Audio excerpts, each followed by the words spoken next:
And I'm semi-retired, very close to being fully retired, and trying to figure out what my retirement vocation is going to be.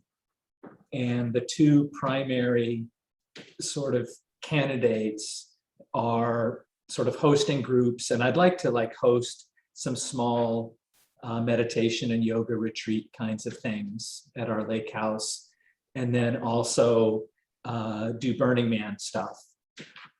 And last year, 2020, was going to be the year, because I'm semi-retired, and for the first time, I only work 2 Sundays a month. So the first time in 30 years, I have weekends regularly off. So I was going to start going to regionals, and my plan was to go to 3 or so regionals a year. And I bought tickets to various ones, and then COVID hit. So that hasn't been happening. But my hope is to do regionals, do more Burning Man stuff, and host people at our lake house is my sort of plan for the next several years. So I met you in 2015, and that was, I think, your first burn, and it was your daughter who got you there.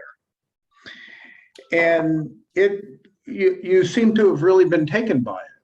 Yes. Right? So explain that.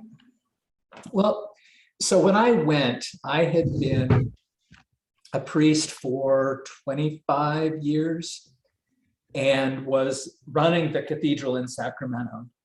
And part of my job, part of how I understood my job, was as a social engineer. I have this community that I get to lead and to try and create the community, like the community that we want to be. I'm trying to engineer a particular kind of community.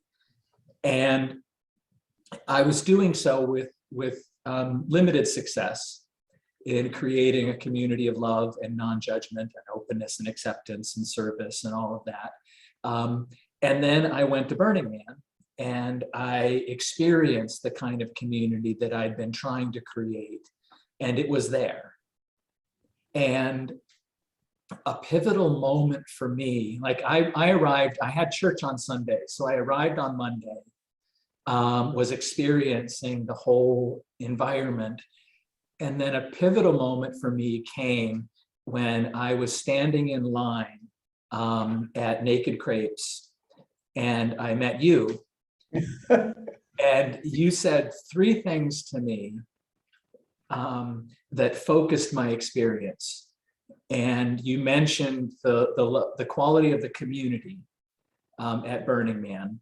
And you told me a story of running into a cab driver, or being in a cab with a cab driver who I think was from Haiti.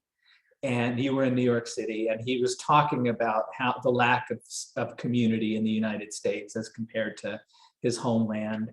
The second thing you said was you talked about what a safe environment it was, and how people were caring for one another, and that nudity wasn't sexualized at Burning Man.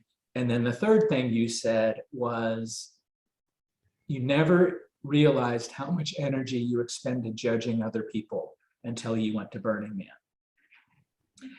And when I heard those 3 things, it provided sort of language around why I was loving this experience so much. And I realized that I wasn't just, a tourist at this adventurous place, but I was on a spiritual retreat, that I was being immersed in this community of non-judgment and acceptance and love, that included an invitation for me to be transformed.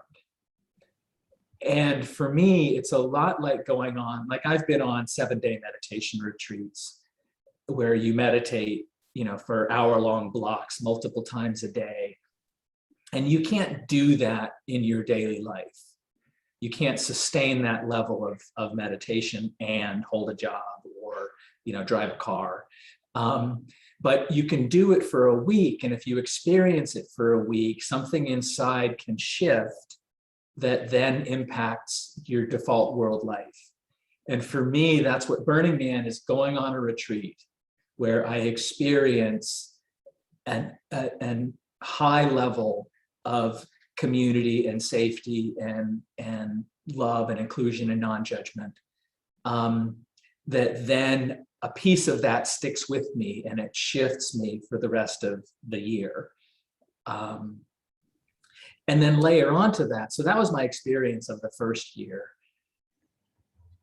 What I've been growing into, and that in my day-to-day world, trying to create communities of non-judgment and love and safety that's what I did for 25 years.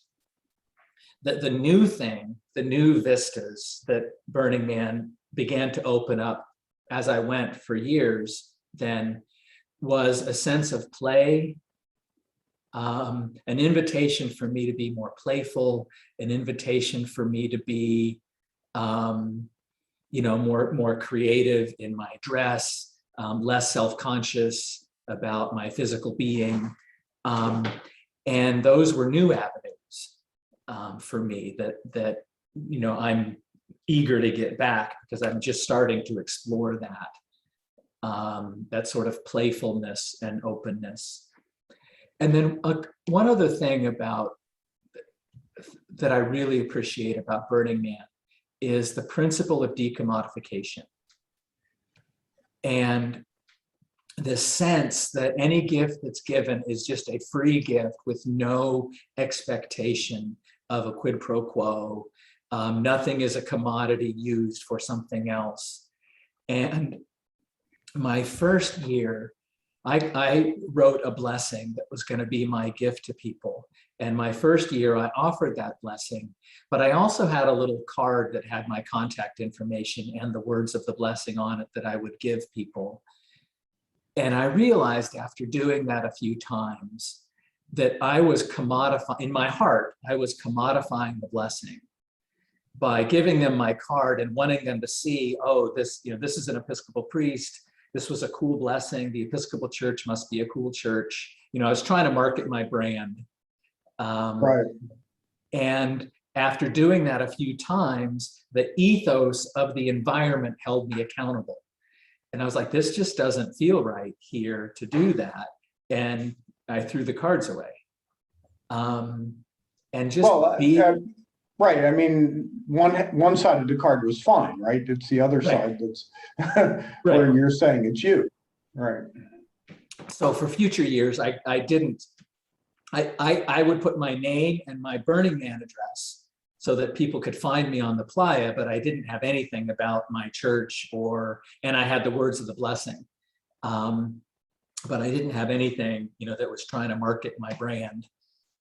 So anyway, those are some of the things that keep me committed.